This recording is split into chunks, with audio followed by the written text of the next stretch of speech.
Hello everyone, this is Jacob Giambavo, lead designer of Dungeons & Daggerhelm and founder of Renotable Games, coming to you with a new video of the prototype version of Dungeons of Daggerhelm to show you some of the changes that we've made that you might not have personally seen in our prototype. So as you can see, I'm trying to follow around this paladin NPC character who has recently been graphically updated to add all the his weapons, the shield and the sword. I felt like it came out quite nice, and I just wanted to let you guys see how he looks walking around carrying the sword and the shield. Perhaps the left and right animations need a little bit of work, but the up and down I'm very excited about, especially this movement going downwards. I like how it looks, and I think I'm going to keep it this way. So that would be how the paladin looks carrying his weapons. The next change that we've made, let's see if I can find her, is the Holly NPC potion vendor. Here she is. You may have noticed that in the prototype, when you shot her twice, she died. But here, I increased her health by roughly 1,000%, so that she has 1,100 health.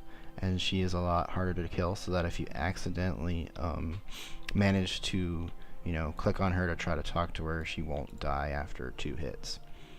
So let's walk up here and show you all of the other cool stuff that I've added. The first minor thing that I did was the environment detail. I added a bunch of flower tiles, specifically red. Here's a red flower tile. And a yellow flower tile, just to make the environment look a little bit more pretty. I realized that before there were just a bunch of rocks lying around, and I wanted to make it look a little bit prettier. And here, as you can see, I'm trying to get in range of these enemies. Yep, see, I've increased their range of attack. That wasn't a good representation, and as you also saw, I also decreased their attack rate of fire, so that they basically don't insta kill the player if they get in range, and it makes it much easier to be able to play the game. However, it still presents a challenge because look at that, I'm already at that amount of health, and we already have a couple more enemies here to take out that might snipe us.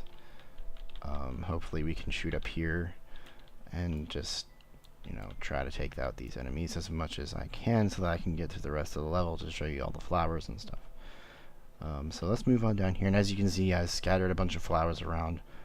They're stationary, they're not randomly placed. Randomization will come at a later time, I promise. But for now, everything is stationary, and everything that you see doesn't change, which is something that I want to be able to work out eventually. But I mean, as you can see, the level is still exactly the same as it was, except I've put flowers everywhere, and I died. But yeah, I'm not really that great at my own game yet, but let's see what we've covered. The rangers, they fire less frequently. They fire maybe once every 2 seconds instead of once every half second. I've changed the health on all the NPCs so that they don't die as easily in case you were trying to accidentally shoot them somehow.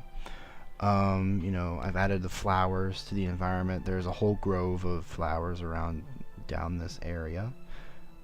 I slightly increased the player health so that they have more survivability, and I've also increased the rate of fire that the player has. So thank you everyone for watching this video, and I hope to see you all in Daggerhelm as we unleash more hell upon thee. So thank you everyone for watching, and I hope to hear from people soon. Thanks.